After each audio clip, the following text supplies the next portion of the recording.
in America, whereas we're AM radio local. Well, we've got one going out to Miss Amy Spadowski in Little Fuck, Arkansas, who wants to dedicate this next tune to her leaky pussy. All right, Amy, this one's for you and your leaky pussy. Not for kids today. Yeah, he asked me like how far. I was like, you can go a little far. Like I don't care. Yeah. The only people watch this are our moms and dads and our spouses. That's because you forced Mark to watch it. What? So he was like, an hour long? Fuck that. I was like, that's how long podcasts normally last. But he doesn't like listening to podcasts in general, so. Well, I did pass the Mark test of what was it called? That I actually knew what I was talking about with 3.5 and stuff. He actually invited me over for pizza. That was, and nobody wanted to come over. That was a monumentous occasion. No? Oh, yeah. I thought Chuck was falling asleep again. No. He's just looking at his phone. No, playing with my hairband on my finger. Oh, okay. It looked like you were looking at your phone. I'm very easily distracted. I've started moving stuff away from my desk during games so that I'm not easily distracted during game sessions. I love but how it gets your hard. background's getting more and more filled in. I think that's pretty cool. Yeah. I got a bunch of shelving for my dad for Christmas, so I put that up to have more space. It looks really good. I'm being serious. It looks really good. Thank you. And my Mewtwo lighting up. Oh, that's sick. So, I guess we go ahead and I guess we'll get started. This is the before, after hours, before dark, before this, before that, whatever you want to call it. Chuck always gets mad at me if I don't roll all the time. But the podcast... Blood Oyster Cult Skinamax After Dark. So did you ask him, well, I guess we'll wait for I guess we'll do the podcast for that one. So I'll go ahead and get it started off. What it do? It's that time again for us to impart our wisdom on you subjects that were dumb enough to actually come and click on our link. Today we have on the mic DeHoffrin. And joining us for the first time, Matthew E.G. Jones, and this is the sound of my voice. And sound like a stinking amateur. It's Chazwiz or Chaz or I can't follow that. Why do I always have the hard ones to follow? I mean, he's easy. DeHoffrin. So since you're new to the podcast, right now we have random D&D pictures I've been taking since the late 90s, early 2000s. Stuck them in a folder and thought, one day this will be important. And lo and behold, it is. Oh, and there's W. Bush. Int was a dump stat. That was a good picture. Anyways, in our podcast, we tried the whole having a, what is it called? Like a... Point? A point. That was point, definitely, yeah. We still haven't found that yet. Or a reason. But no, we try like a script. That crashed and burned pretty bad. So we just go to this. What tickles your fancy? So in nerdom and whatever it might be, I always ask the question, what's been tickling your fancy? Are you talking about lately or all time? I'm talking about lately. I mean, it's just what's got you excited now. Like, DeHoffrin wanted to talk about Tasha's Cauldron of Everything because he was upset that I talked about it for like a blip and then never talked about it again. Well, my point was that we talked about how excited we were about it coming out, and then once it came out, we never talked about our thoughts on it afterwards. So let's. What are your thoughts on it? It's go ahead. amazing. Go ahead. I like it. I think it's amazing. I know that the Artificers, they've pulled out of basically out of the other expansion book that they got. And it skips my mind at this second.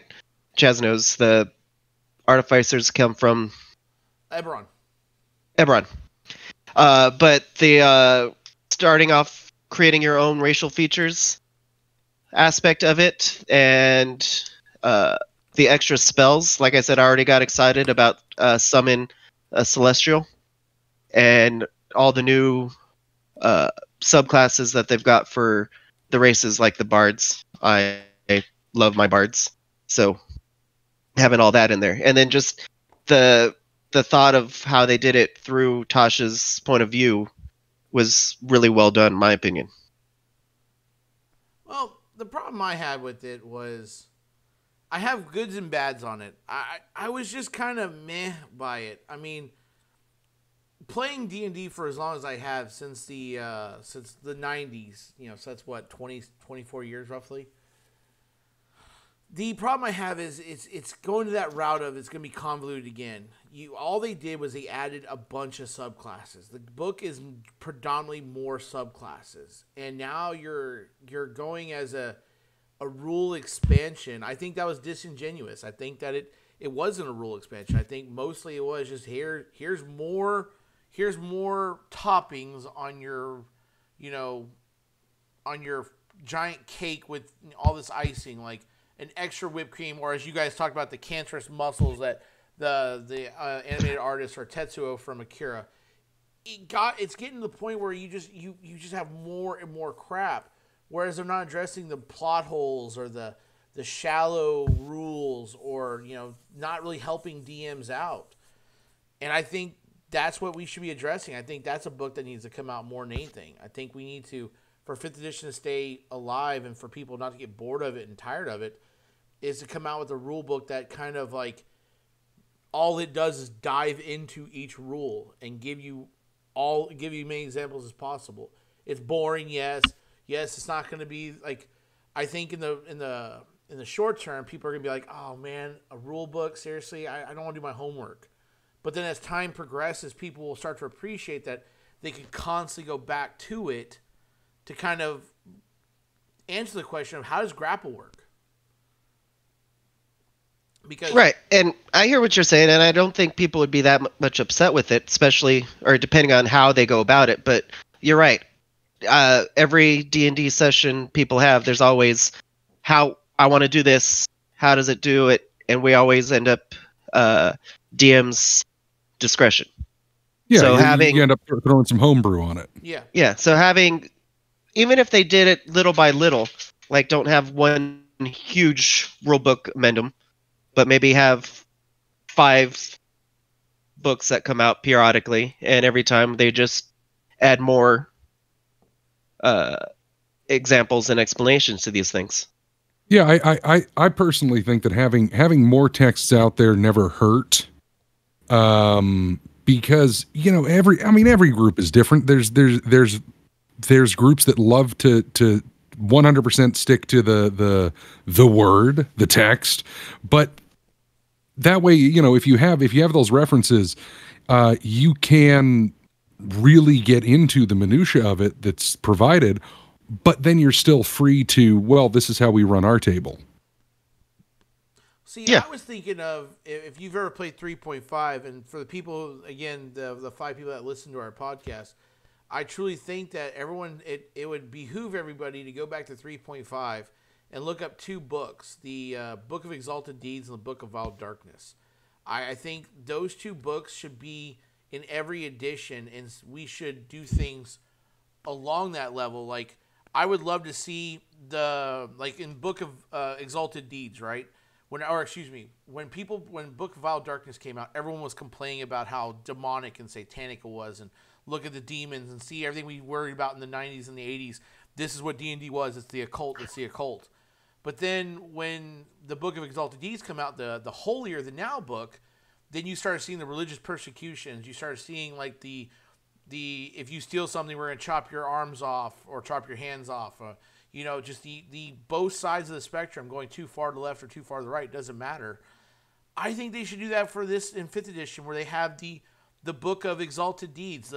This is the rules. This is all the rules you have. If you're a strategic person, figurines, terrain, this is for you. And then if you're a dreamer and your head's in the clouds, here's how to homebrew everything. Yeah, exactly. I mean, I guarantee, like, DeHoffrin, your husband, he hates the idea of figurines. Hates the idea of actually playing figurines, because that's not D&D. Well, hey, that's what the book of Head in the Clouds is for. how to do all that weird stuff. That's my opinion. I mean, hopefully someone in Wizards does that. They create 2 books and they send me a BLT sandwich or something as a thank you. I don't know. Yeah.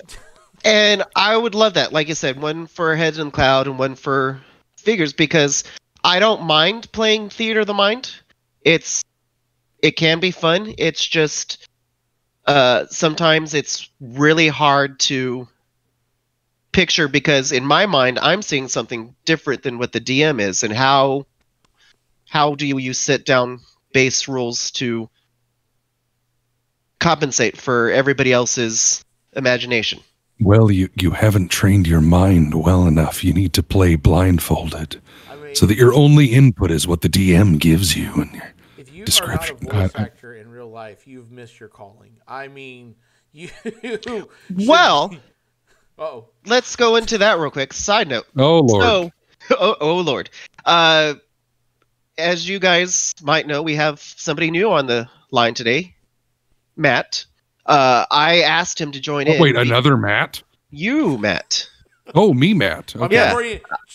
DeHofford doesn't like it when I introduce people. He's got to be the one that introduces everybody. I mean, I already introduced you. I already gave you your name, but go ahead, DeHofford. I'm just explaining. I'm not introducing. I'm explaining why he's here. You're talking about voice acting. You're talking about him should be a voice actor. It's like, I got you on here because you're a little bit of a celebrity. Why don't you tell us some of the stuff we might have known you from? Oh, so you're going to make me talk about myself. I thought he was just your friend and you wanted to do something with your friend. My bad. I didn't know that, he's here professionally. I'm going around and plugging my no jobs, no acting gigs during COVID tour. This is really great. Going to be hitting all of the talk shows. And I'll tell you what, next week, see me on Letterman.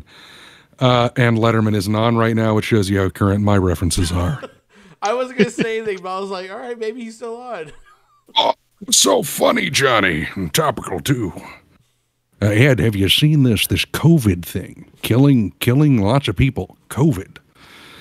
Yeah, so no, I'm an actor and a voice actor and general layabout and CAD and ex-degenerate musician, and yeah. See, we might have known.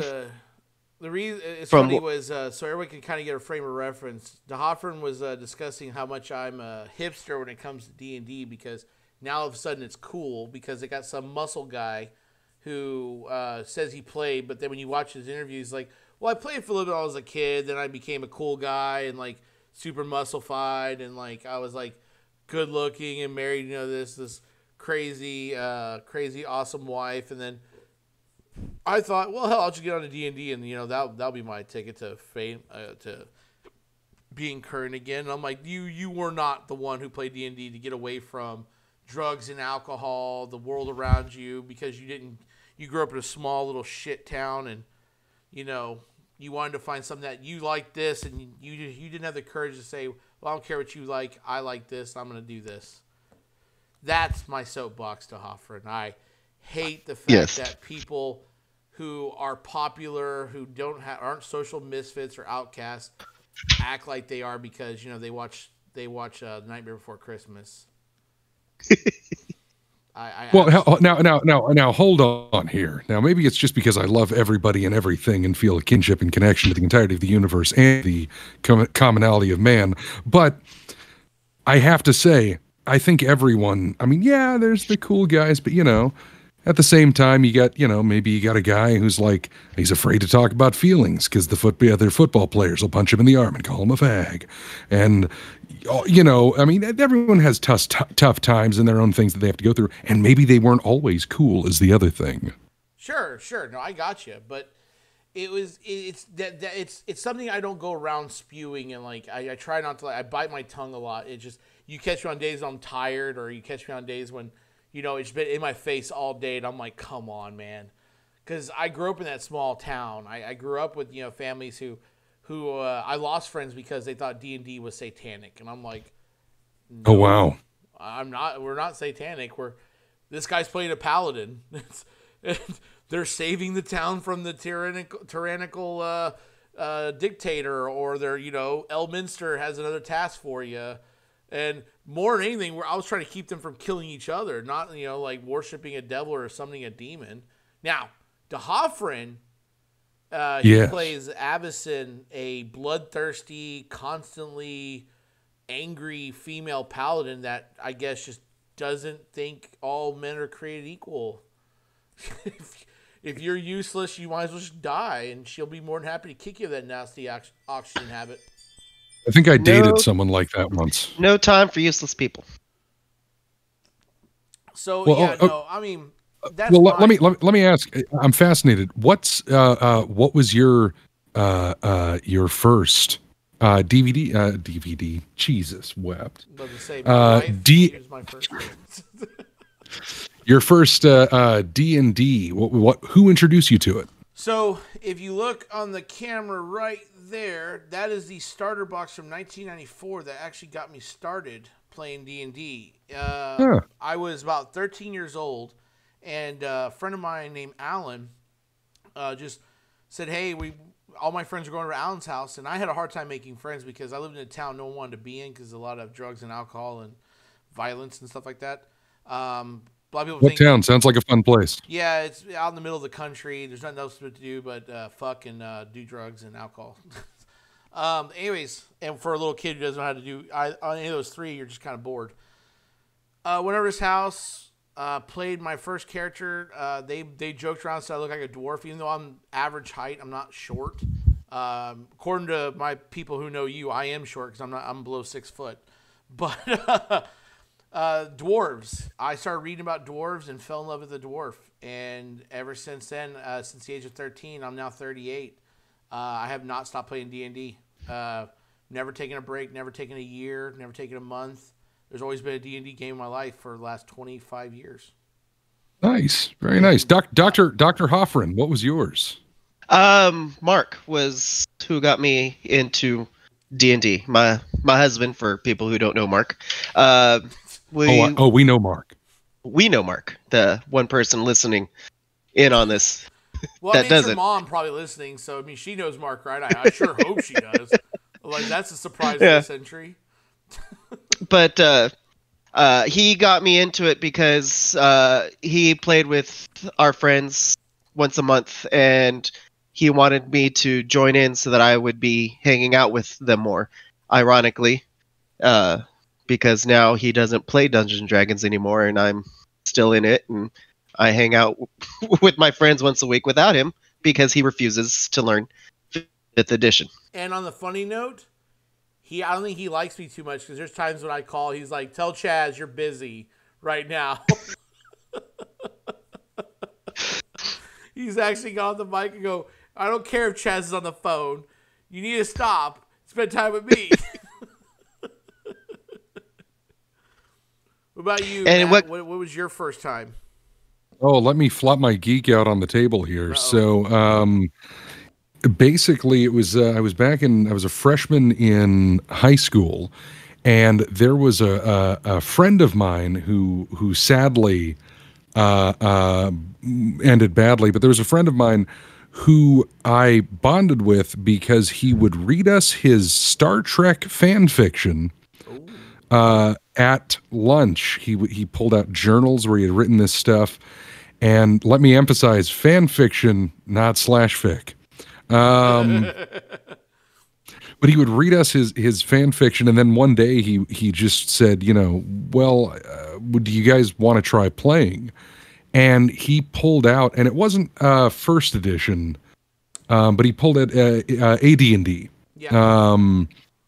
And he was like, "Hey man, let's start playing." And so that was the first time that I ever played. And then there was a bit of a dry spell, just really couldn't get into a game. But I kept with it through the comic book that I mentioned in a kind of an odd way, that Knights of the Dinner Table that I read ceaselessly, with all of these great in-jokes about the party attacking a gazebo, and they were like, is the gazebo dead yet? It's like, no, it's not dead yet. And yeah. And so it took a long time, and then a friend of myself and Hoffren started running a Star Wars game at a friend's apartment many years ago. And it was basically just kind of like the Mandalorian is big now. It's a Star Wars Western. Well, he was running a Star Wars Western back then. Oh, okay. And so I was playing like a no force pistol slinging or like blaster slinging guy. And this was over at, I don't want to name names, but it was an apartment that a certain man who now makes blades lived in. Okay, I'll leave that. That's yeah. just. Well, I guess when we're not recording, you'll let us in on the inside joke. No joke. I just didn't want to drop names. I don't know. I got you.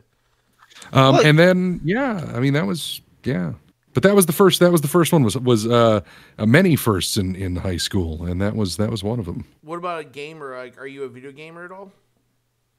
Oh yeah, I am a very generalized. If pretty much for the most part, except for please don't take offense at this, man. You invited me here. Go ahead. But I was going to say, with the exception of anime, for the most part, I make exceptions. I make exceptions. Not anime that much. I made that one Akira reference. That's all I got. Yeah, there's Akira, there's Vampire Hunter D, there's Giant Robo. I'm big fans of all of those. And beyond that, I really haven't gotten into it. But for the most part, yeah, most other areas of geekdom I have spent a great deal of time in, whether it's being a movie nerd, a vague comic book nerd, a big Doctor Who nerd, and Tom Baker Doctor Who. I was bad. I started back with when I was told to watch Doctor Who, I went back to the 60s or the 70s when it first started trying to watch it.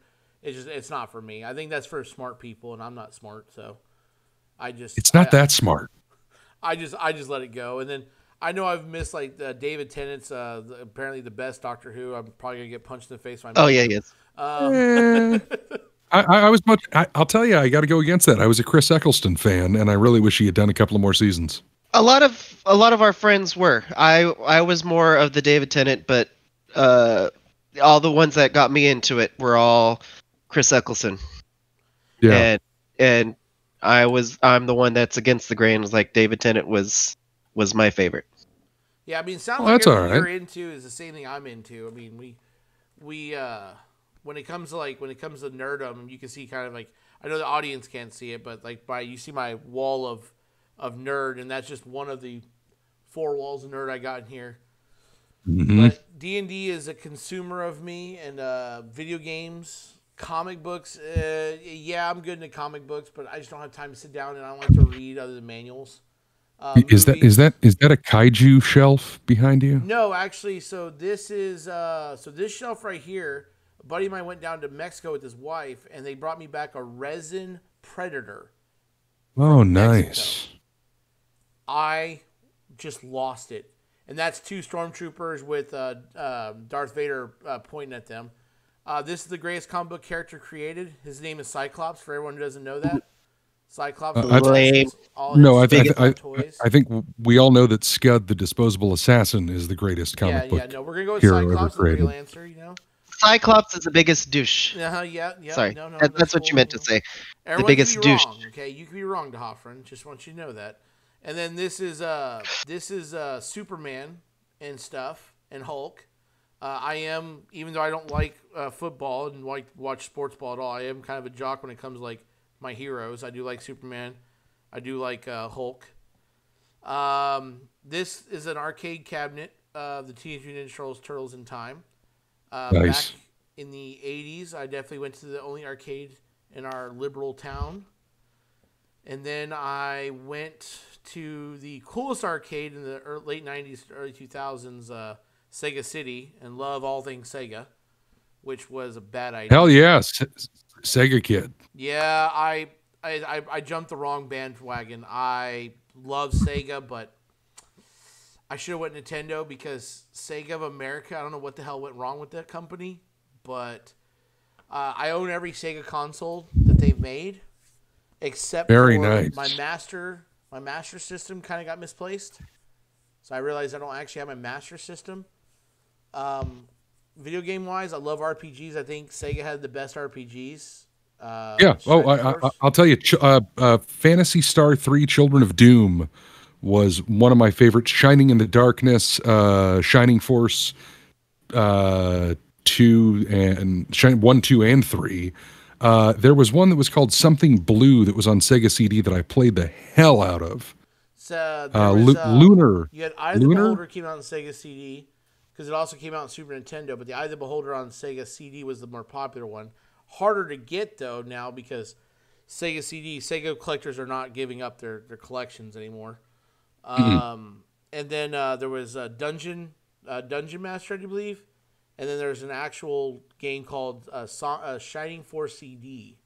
Yes, Shining Force CD. I didn't get to play that one until about 20 years emulated later. Which, if you decide to go out and get it again, if you want to, save yourself $500 roughly and go buy the Game Gear version. Yeah. Game Gear actually has a version of it. They released the game twice, once on the CD and once on the Game Gear. The Game Gear one retails for about $50 to $100 depending on what you want in it. And then Retcon 5, the retro game system, actually plays most cartridge games. Has an adapter to play Sega Game Gear through HDMI on your big screen. Nice. So you can really play it, even with all that money I just talked about, the game, the adapter, and the console, still cheaper than actually buying just the CD by itself. Yeah, one of the things that I loved about Sega was they had a real stacking things on top of other things, adapter and expansion aesthetic. Oh, yeah. Where it's like, okay, so we have this one stacks on this one, and then there's the 32X, and then there's this, and then you just build like this towering tower that if you blow on it wrong, your game freezes. You know what's funny is, you know the new mini systems they came out with?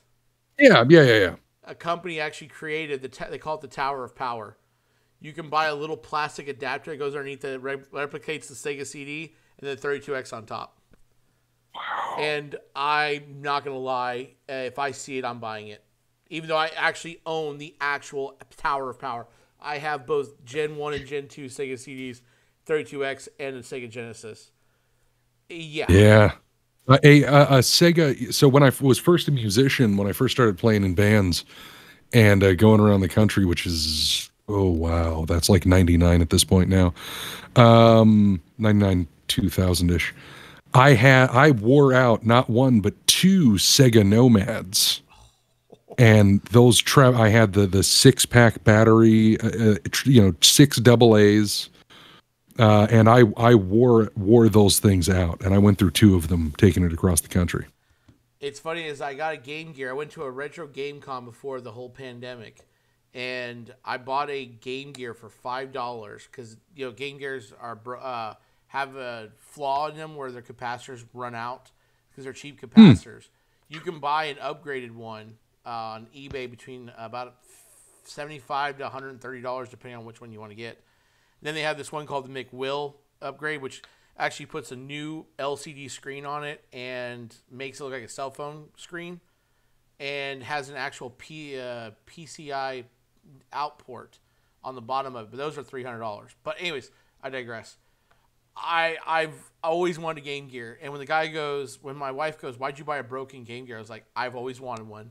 I've never had one because I was poor. I'm not poor anymore. I'm fucking buying it. So whenever I buy these things, like the figurines for D&D and stuff I have in my house, I love when people are like, why'd you buy that? I'm like, because I couldn't fucking buy it when I was a kid. I couldn't buy it when I was a fucking young adult where you're supposed to make stupid decisions. Now I'm in my late 30s, and I have the money and the resources. I'm fucking making the stupid decision. I'm buying it. So I could go around and show people who don't care, because no one in my life cares except for my friends, go, yep, that's a plastic dragon. Mm-hmm. Yep. He just sits there. Yes, I know. It's stupid. Yeah, it costs more money than you would pay for it. I don't care. Yes, awesome. It's hard to dust, but it's mine. Yeah, it's mine. I have a dragon in the mail in January. Shows up, has a little dead rider on it. I can't wait. and the players should all be worried who I DM for. You will be seeing him one day. So yeah, that's the funny thing. As I'm painting these figurines, I'm like, oh man, my player's gonna hate this because I'm gonna kill him. Yeah, I'm just sitting there painting like, like, oh, this is gonna be great. That's a lot about me. What else? Comic books, movies. Are you gonna buy Lord of the Rings in 4K? No. Blasphemy. No. No. Are you not a Lord of the Rings fan? You know what? I'm a big Lord of the Rings fan. Okay. But it has to be animated by Rankin Bass or Ralph Bakshi. Right, how do you disconnect someone from the channel? I don't know how to. I'm a curmudgeon. I saw the original. I saw the films in the theater, and then I saw them again when Riff Trax ended up doing all 3 of the movies. The guys, for anyone that is listening, Riff Trax is from 3 of the folks behind the original Mystery Science Theater 3000. And they ended up doing all 3 of the movies. They're also subsequently the only reason that I've actually seen all of the Matrix movies and all of the Twilight movies. Oh. Master Pancake was the reason why I saw Twilight, some of the Twilight movies, and my wife who forced me to go. I'll tell you, John Erler, one of my favorite people in the world, always calls me John Candy. I used to, when I had hair and no beard, I am a very John Candy-ish individual, and Erler would always call me that. When you think about it, it's really not a bad compliment. He was amazing. I still, my toss-up between my 2 favorite roles he's ever done has to be Uncle Buck or The Great Outdoors. Yeah, they're great. I'll go with Planes, Trains, and Automobiles and Only the Lonely, which is a very underrated feature. He gets a chance to flex the emotional stuff a little bit more. Well, I love the fact that he played in Uncle Buck. I love the fact he played like this degenerate and like couldn't get his life together, but yet he wasn't a bad guy. I think a movie that really explains that a lot is Wreck-It Ralph. I know everyone doesn't like these new Pixar movies that much, or I guess adults. But Wreck-It Ralph, I think, is one of the best movies of all time. It's like my top 10 because I love that scene where he's like going, "You can be a bad guy, but not be a bad guy." It's like, thank you for telling people that. Like, kids should hear that. And like, I love that Zangief is the one telling it. Yes. Mm-hmm. And then, of course, every person now has a thing to say to their mother-in-law. Thanks, Satan. The movie just gave so much back to the people. But yeah, Lord of the Rings. My wife goes. I put a meme on her Facebook that me buying the Lord of the Rings 4K, and she's like, "We're gonna buy." It's like the 15th time we bought this movie. I said, "Yes, it is." I've bought every single copy that has come out. Like, I bought them when they first came out, thinking, "Yeah." Then when the extended edition came out, I was like, "Oh, that's gonna be dumb." It was like an hour-long movie extra. It was like an extra hour. So I bought the extended editions, and I bought the Blu-ray. And I bought the Blu-ray extended, and then now I gotta buy the 4K. And yet still no Tom Bombadil. What's Tom Bombadil? Okay, so Tom Bombadil was in the book, and the first book.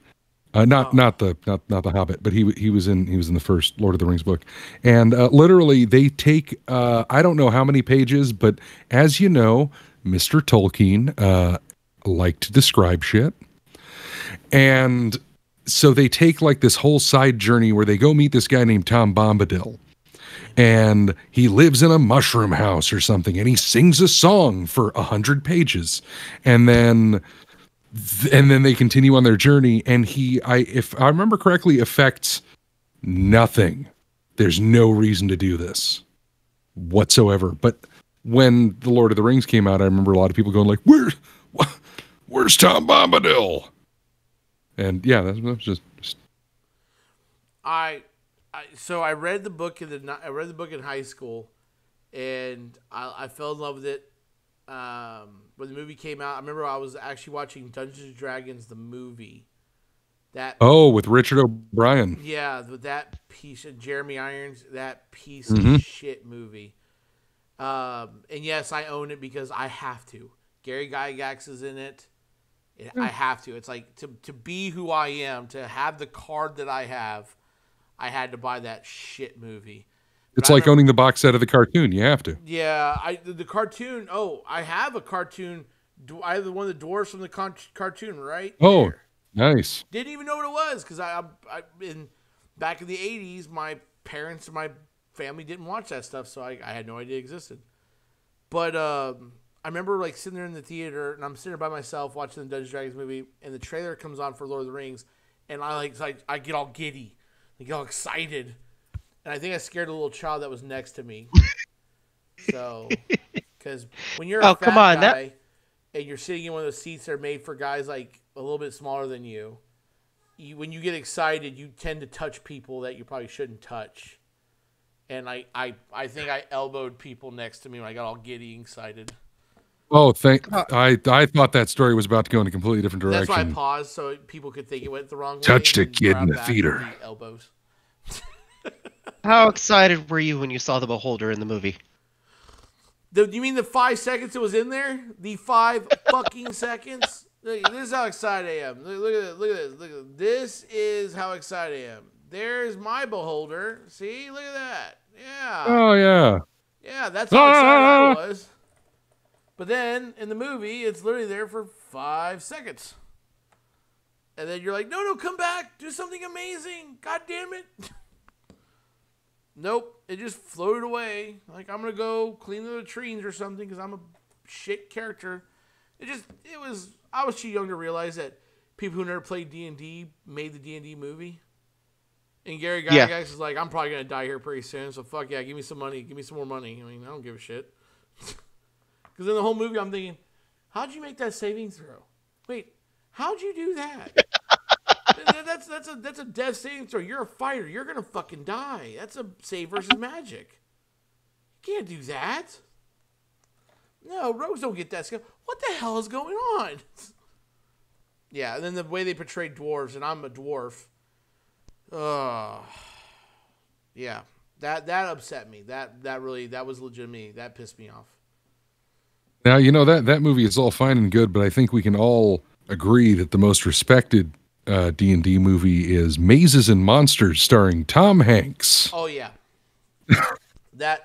I remember Thank you. I've been trying to get Chaz to watch that forever, and he's not on his radar. Because I've lived it. Yes, I'm satanic. I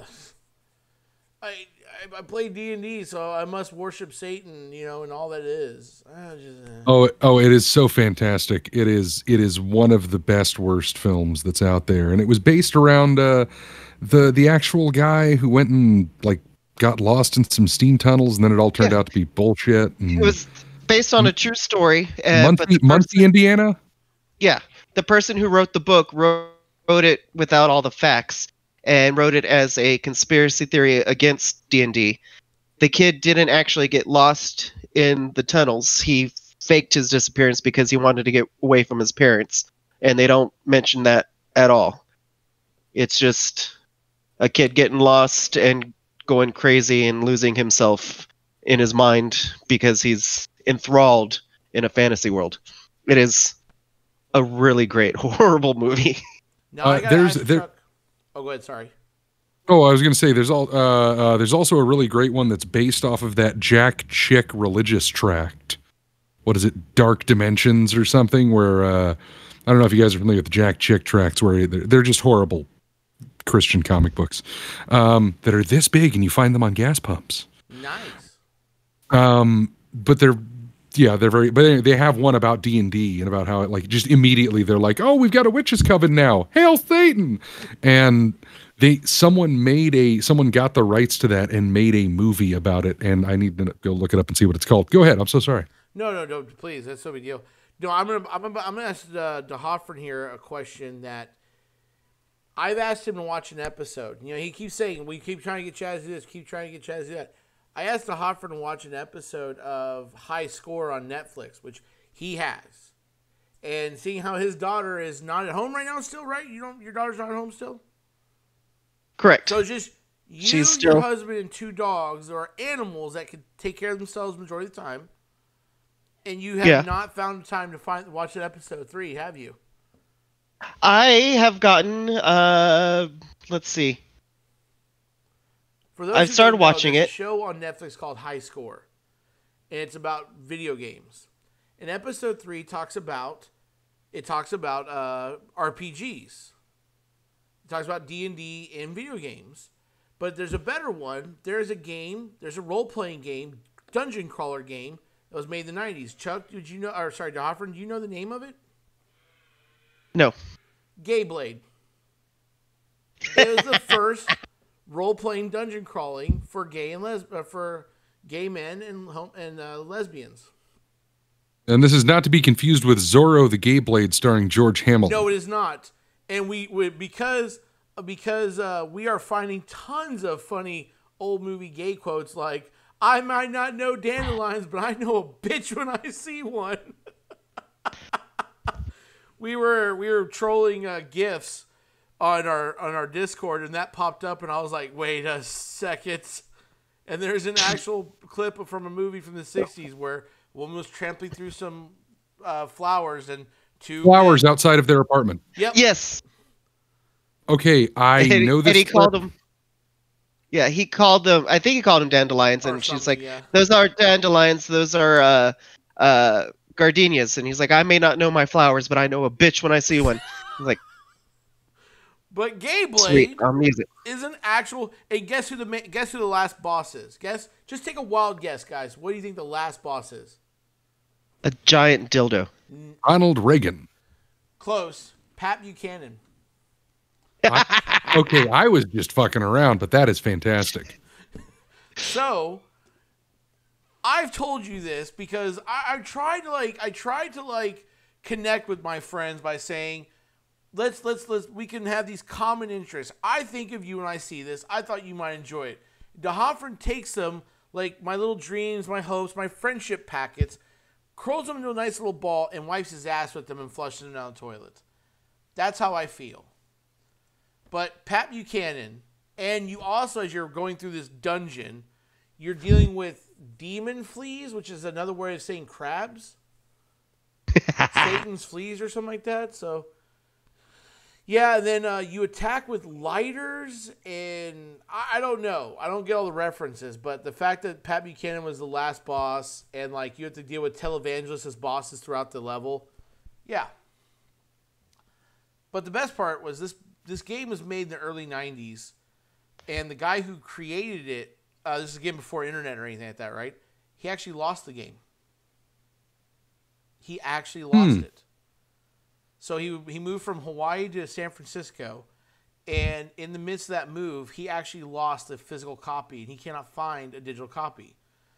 When they put it on Netflix, they put it out there, they finally found it. You can go online and you can find it and buy it and play it now. Sweet. I feel like you should be typing right now, but you know what? I'm typing. I'm looking it up. Go ahead. You do you. I'm looking it up. There and just scoff at my friendship. I'm looking it up right now. Look at that. I'm joking. I'm joking.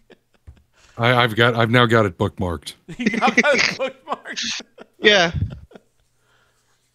Oh, it's gonna be funny. Is like, what was it? I work with this woman at my place of work. That's redundant. And I told her about the story, and she gave me this kind of look like, okay, why would you think I like this? And I was like, oh, Pat Buchanan's the main bad guy. And she's like, I have to go find this game now. I have to go find it. I guess everyone hates Pat Buchanan a lot. Yeah. Yes, they certainly did. So, well, folks, that is my contribution to y'all now. Anyone who's listening to this podcast wants to go fight Pat Buchanan, Gay Blade for the PC. But I think I'll probably just watch a Let's Play. What's that? I think I'll probably just watch a Let's Play. Oh, yeah, no, absolutely. Well, idly eating pudding. rubbing into your chest hairs. I'll tell you, whenever I am eating a sandwich and some like mayo comes out the end and onto my shirt, I like to rub it into my tits. Oh yeah, yeah. Well, I like to think of like from The Office when Robert California is talking about the meat dripping onto his chest and stuff like that. And then there was a couple other references, but the series is actually really good. It gets me pumped up to play video games again. Like, you get to see what these people did to like revolutionize, and like when you look at it, you think, oh, it's just a video game. No, it's just a video game. It's like, no, we're creating 3D graphics before 3D graphics were created. Yeah, and then they do a thing on Leisure Suit Larry, and you're like, fuck all video games. How dare this be a medium that exists? Yeah, Leisure Suit Larry's pretty bad, but it was interesting. One of the episodes they talk about the guy, this high school dropout, a kid was 17 years old, drops out, goes and works for a company that actually was trying to make games for the Game Boy, but they didn't have the license agreement to make Game Boy games. So he dismantled it and then actually hacked the hardware, because again, that's what you had to do back then. Hacked the hardware, and he made a 3D image on the Game Boy, like a Star Fox game, right? Went to Nintendo, got wind of it, and you know Nintendo is scary individuals, right? They were like, we're gonna take you to court and make you do a barrel roll. Yeah, we're gonna do something bad to you. We're gonna make Froggy look he's gonna look more stronger than you. So they take him to Japan, right? They sit him down. The main people of Nintendo sat there and watched him. He talked about it. They go, Game Boy can't do that, and he actually pulled the Game Boy out and said, yeah, I can. Look, I did it. And then they were blown away, and that's the beginning of Star Fox for the Super Nintendo. That actually is how Star Fox was created. So I love the series. I'm falling in love with it because I like watching that stuff get created. I like watching like how my passion, my love is changing the world. Good or bad, I love the fact that it's changing it. Like the fact that Star Fox, even if you never played Star Fox has impacted your life because that showed what a console can do. And then Doom was on the PC, right? That was a big one. Well, yeah, I mean, Doom. I think they famously, and this is I haven't seen this show, but this is one of the more famous ones is that and I'm paraphrasing here at best. They said like, if it can run any program, you can run Doom on it. Yeah. They made the code so accessible. And so people, of course, put it on Texas Instruments calculators and their wristwatches that have the big rubber buttons that they can do math on. And if it can run, I think that's what they said is if it can run code, it can run Doom. Now, obviously, that's not true, but it's certainly almost true. Yeah. That's something. Hey, you want to talk about buying multiple editions of Lord of the Rings? I can't tell you how many times I bought Doom. What, did you like Doom Eternal? Yeah, I did. I've actually liked pretty much every version of Doom, even like the unofficial. Hold on, kids. Let me tell you, they used to release these unofficial level packs that you could buy at a Toys R Us, and it was like Doom 666 levels, and it was made by code fuckers out of Waxahachie, Florida, and they've made all these, and you would install these games, and you would play all of these custom levels for Doom and Duke Nukem and Blood and what were some of the other ones? Warcraft Bunch of them. had a level master. Yep. Hey, you know what? Warcraft. Let me hike up my geek belt and let's get on this shit. So I am not a fan of World of Warcraft, nor am I a foe of it. I am, however, a massive fan of the original Warcraft real-time strategy games, and I am chomping at the bit. Blizzard, you have more money than anyone else. You don't need to listen to me, but I am chomping at the bit for a new one. Yeah. Oh, yeah. Were you the one of the suckers that bought Warcraft 3, the newest one? Let me see here. Which one was that one? So Warcraft 3 was re-released again by Blizzard about 2 years ago. Oh, wait a minute. Yeah. No, I did not. Ago, yeah. But that was the one where they introduced all like the animal people and the. Well, I remember when I was working at Best Buy when Warcraft 3 first came out, right? And Blizzard, hope you're not listening, but I had a pirated copy like 2 weeks pre-release, right? So I went home, I put it in my computer, right? My Windows, what was it? Windows Millennia. Oh God, just name it. Windows Millennium Edition. Millennium Edition. Thank you. Oh God, I like my skin crawls thinking about that OS, right? Well, anyways, I put it in there and I was blown away, just blown away by the game, right? And I'm a long-time believer. I'm a long-time player of Warcraft 2. I actually have the Battle.net edition right down there in my game collection. I have the original manuals, blah, blah, blah. But when it comes to, like, when I was playing it, I remember this one guy who was there playing it too, got the pre-release, got the hacked copy. He comes back the next day, and I'm all telling the guy who gave it to us, like, oh, my God, this is amazing. This game is fucking amazing. It's going to change the world. Oh, I can't wait to go home and play it. He goes, yeah, it's kind of cool, but I can't get online with it. Like, are you fucking stupid?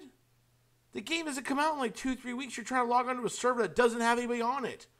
And the people that are supposed to be on it are highly monitored by the fucking people who created it. You idiot. So thank God, no one came to our doorstep. I guess Blizzard wasn't powerful enough at the time yet. All of that WoW money sitting around doing nothing. Yeah, I don't think they yet had the Blizzard Gestapo that would show up at. Yeah. But Warcraft 3, I've never played a game like Warcraft 2 and Warcraft 3 where both games 20 plus years ago both of them are just as good as the other. You can't say Warcraft 2 is better than Warcraft 3 or Warcraft 3 is better than Warcraft 2. They got them both goods and bads. Yeah. I'm honestly that's kind of with me and the other RTS that I liked, which also followed a very similar path from Westwood, I think it was the Command and Conquers. Oh yeah. Yeah. Command and Conquer 1 and Warcraft 1 are both good games, but they're kind of showing their age. But then Warcraft 2, Warcraft 3, Red Alert 2, and I'll even argue Tiberian Sun were all solid games. Tiberian Sun was good. I wasn't a big fan of it, but I love. I guess it was 4 that came out right after Tiberian Sun, where they went back. 3. Was it 3? It was 3. Okay, I apologize. 3. Yeah, you're right. When we went back to, I love the fact you could put people in buildings. Like if you're like, and there's a city, you can run your paratroopers into the building. I don't know. I know it wasn't like an effective gameplay, but something about me, I love commanding my paratroopers to go in the building, and that was like a free base defense. Here's a sentence that no one on the planet has ever said. Boy, howdy, I loved Command and Conquer Renegade. Yeah, you're right. I bought the first person shooter. Yeah, I bought a giant pack that had it in there. Installed it, played it, uninstalled it. Yeah. I beat that game twice and hated it. As I'm getting older, I like games that go at my pace. I like to sit around and just kind of like, I'm actually going back to my old retro RPGs, my old retro games, and just sitting down and playing without having to worry about online presence. Mm-hmm. And like, I know. I very much agree with you on that. Like I'm really getting back into handhelds, and I'm really trying to get my handheld collection up there. Yeah. And I'm just seeing like how many cool RPGs and cool beat 'em ups are on the handhelds. Yeah, have either of you guys played any of the? I think there was 3 of them, but any of the Penny Arcade RPGs that they put out? No, I can't say that I have. No. Oh, they're really fun. They're good, and I think they might have put out. Wait, 1, 2. I think they might have put out 4 of them, but I'm pretty sure it's 3. But yeah, Penny Arcade, which I'm assuming we all know. Yeah. Okay. Yeah. Yeah, they put out some RPGs a while back with some really kind of innovative combat systems. It was real fun. Well, yeah, I'm actually. It's funny as I was dumb and didn't buy a Switch when I should have bought a Switch. And back when to afford my hobbies, I spent bonus money on my hobbies. And my bonus check came up and we had Switches at work. And then all of a sudden, the Beholder you saw in the corner popped back up on Amazon. I had to make a decision between buying a Switch and buying a Beholder. And I still feel like I made the right decision because I have a Beholder. You made the right choice. Watching my back. But today I was watching one of my favorite YouTube channels, Metal Jesus Rocks. And he bought a Switch game that is a mech RPG where you fly around space in a mech suit like Gundam, blowing up other mechs, and you upgrade them and all this stuff.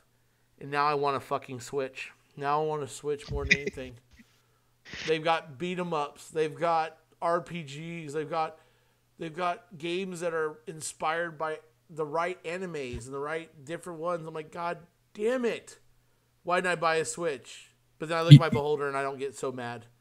You know, that's one thing is, do you guys remember that that tank game that came out for PC and console where it came with a big giant, like a whole control interface? It was like $400 or something. It was insane. I've seen it online, but I can't tell you the name, or I haven't played it.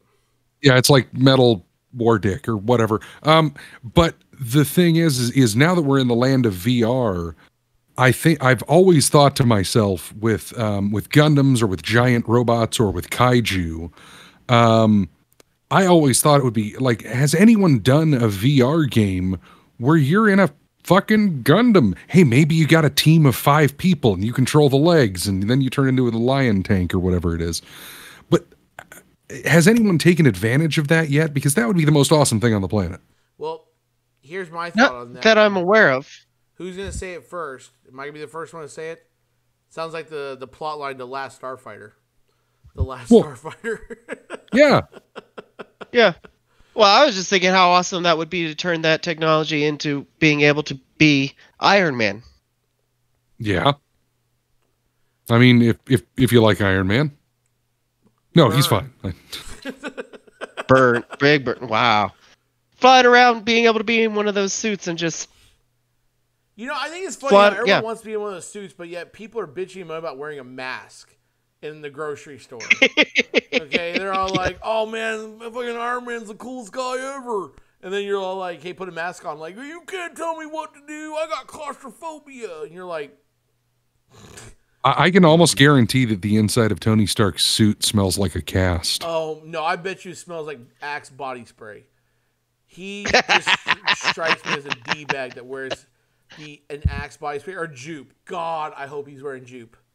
Can we just fucking look? Okay, so I'm gonna full confession. I'm gonna say that I stopped keeping up with the Marvel movies. It's the same problem that I have with comics. When I have to read, like, oh, this, by the way, to understand what's happening here, you need to read number 147 of the, and that's when I start getting lost.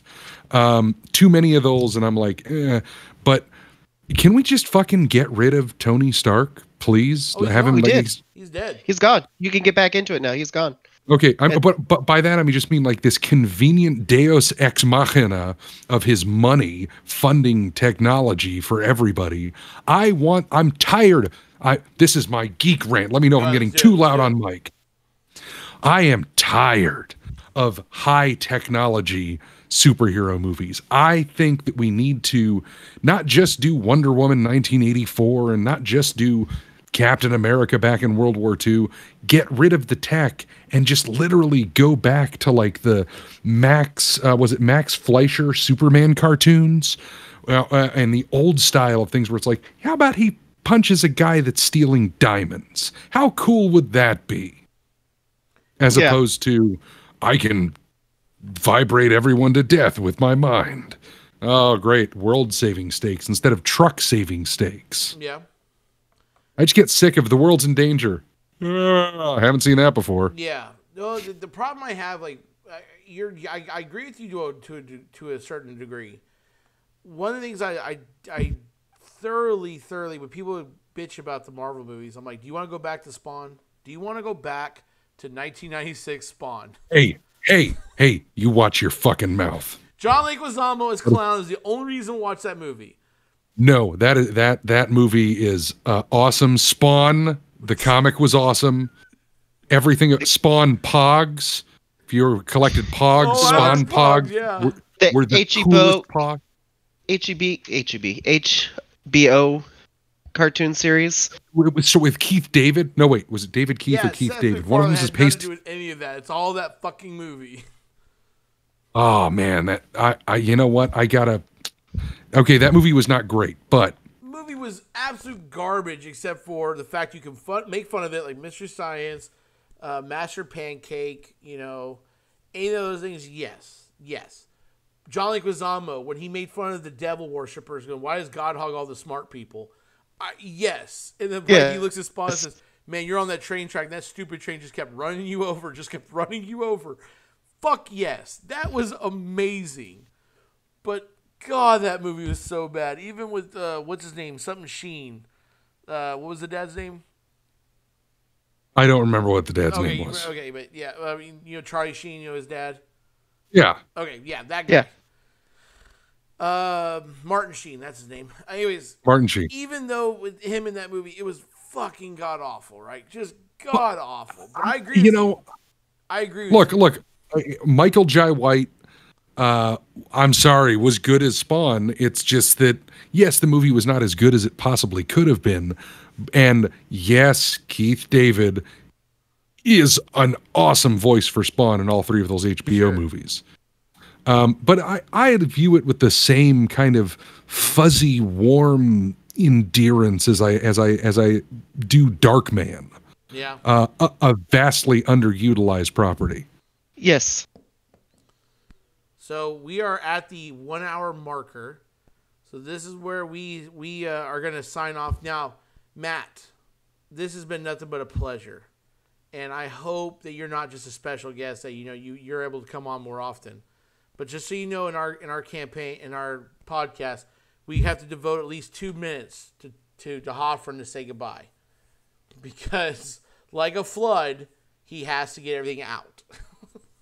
I have to get everything out. First, I'll start off. Matt, you say you're in the movies. You say that you are a musician. As a movie star and a rock star, have you ever met Cher?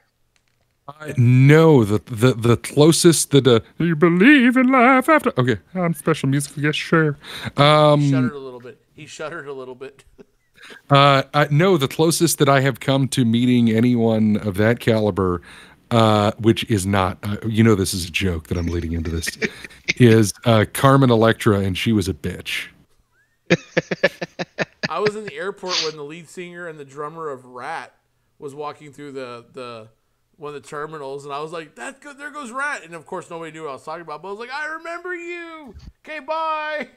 Well, this is like I'm on the set. We're playing the Carson Daly show, and like she walks past the dressing room and is just like, "Hey, how's it going?" And then she's just like, "Hey, come on in. How's it going?" She's just like, and just keeps walking. Of course, we weren't the savoriest looking of people, so we looked like we tasted like onion soup.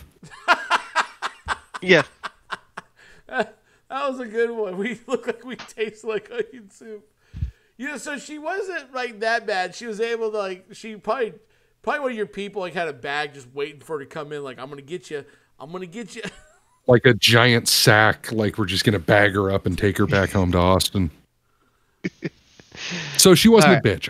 Let me temper that. Go ahead, and you're on, Dr. Hoffman. All right. So my end of spiel that I have to get out is first, anybody who has Netflix, watch Julie and the Phantoms, or put it on in the background and let it play. I really want there to be a second season. It is a kids show, but the music is awesome, and I think it's awesome. So get me a second season by just don't even have to sit down there and watch it. Just push play, walk off, let it run, then come back. Other than that, Cher, if you're listening, I really want to meet you. Anybody who knows Cher, get me in touch with Cher. I need to see Cher. I'll say that from a purely puerile perspective, I would have sex with mermaids Cher. No, actually, I wouldn't. She would never allow that. I think she tastes like she smells like she tastes like onion soup.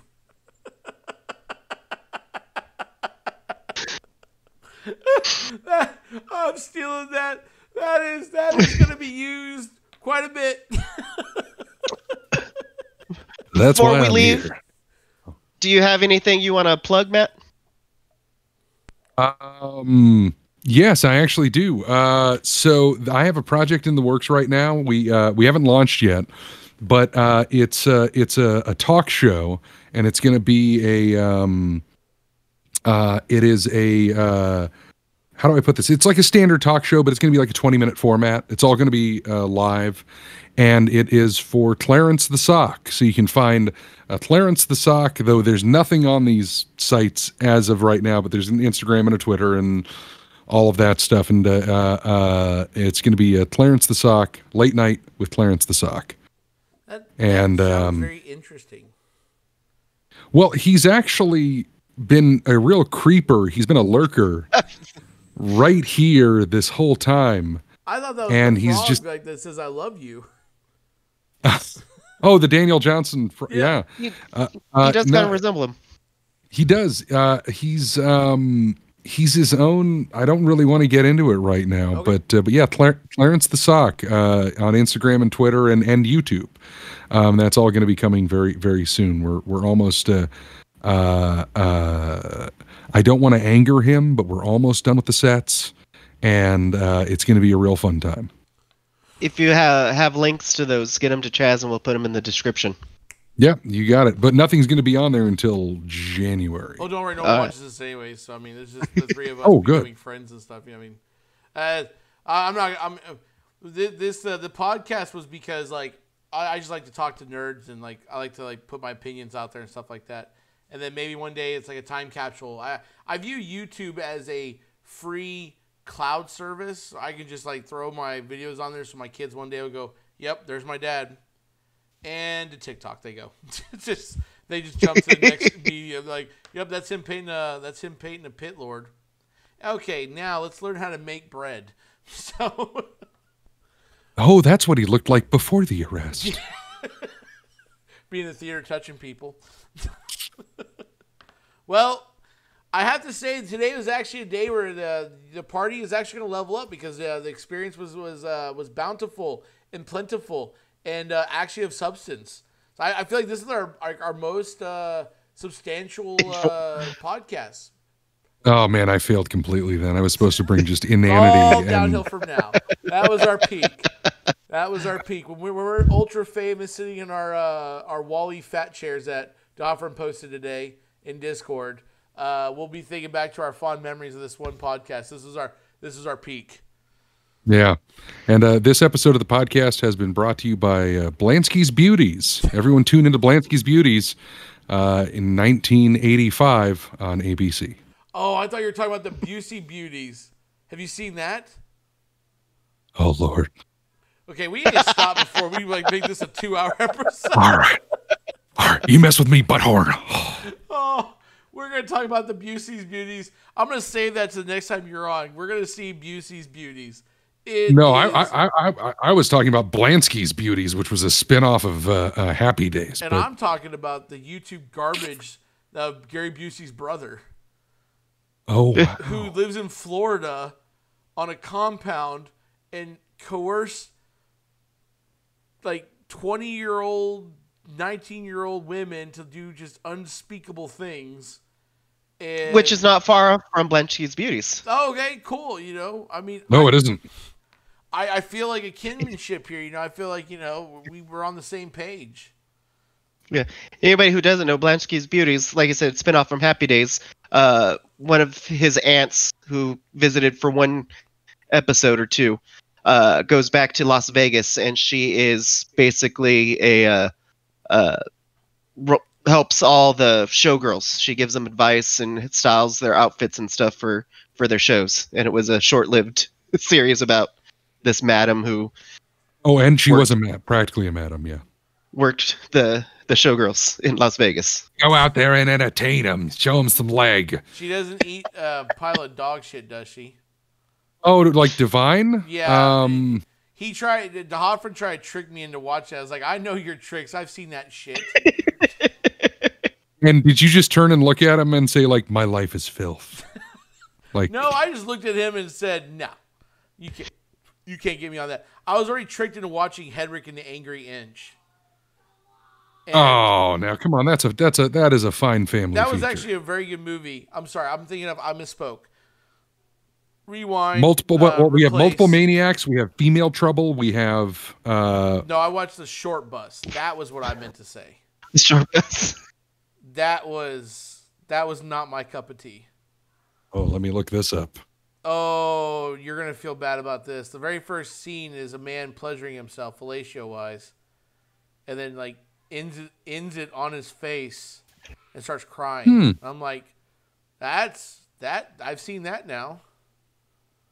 Yeah. What is this, a movie? It's got a decent message, but it's more of a like sexual liberation, I guess, and like learning people learning like their sexual needs are not, are fluid and not, I hate to say the word binary, but yeah.